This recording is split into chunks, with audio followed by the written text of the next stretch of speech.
मुल्क में जारी शदीद मानसून बारिशों के नतीजे में गुज़िश्ता 24 घंटों के दौरान मज़ीद 5 अफराद जान बहक हो गए, जिसके बाद बारिशों से होने वाली अमवात की मजमूई तादाद 221 हो चुकी है। नेशनल डिजास्टर मैनेजमेंट अथॉरिटी की ताज़ा तरीन रिपोर्ट के मुताबिक जान बहक अफराद में 2 मर्द और 3 बच्चे शामिल हैं, जबकि 10 अफराद जख्मी भी हुए। रिपोर्ट के मुताबिक मुल्क भर में तूफानी बारिशों से अब तक 804 मकानात मुकम्मल तौर पर तबाह हो चुके हैं, जबकि 200 से जायद मवेशी भी हलाक हो चुके हैं। सबसे ज्यादा मुतासरा सूबा पंजाब है, जहां अब तक 135 अफराद जान की बाजी हार चुके हैं, 470 से जायद जख्मी हुए हैं, 24 मकामात मुकम्मल और 167 मकानात जुज़वी तौर पर तबाह हुए। खैबर पख्तूनख्वा में भी बारिशों के बायस 40 अफराद जान बहक और 69 जख्मी हुए। सूबे में 78 मकानात मुकम्मल जबकि 142 मकानात को जुज़वी नुकसान पहुंचा है। सिंध में 22 अफराद जान बहक और 40 जख्मी हुए।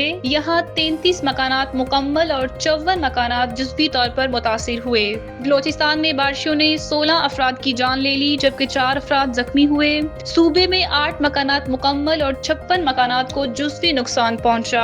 गिलगित बल्तिस्तान में 3 अफराद जख्मी हुए, जबकि 66 मकानात मुकम्मल और 71 जुज़वी तौर पर तबाह हुए। आवाम से अपील की जा रही है कि वो एहतियाती तदाबीर इख्तियार करें और खतरनाक इलाकों से दूर रहें।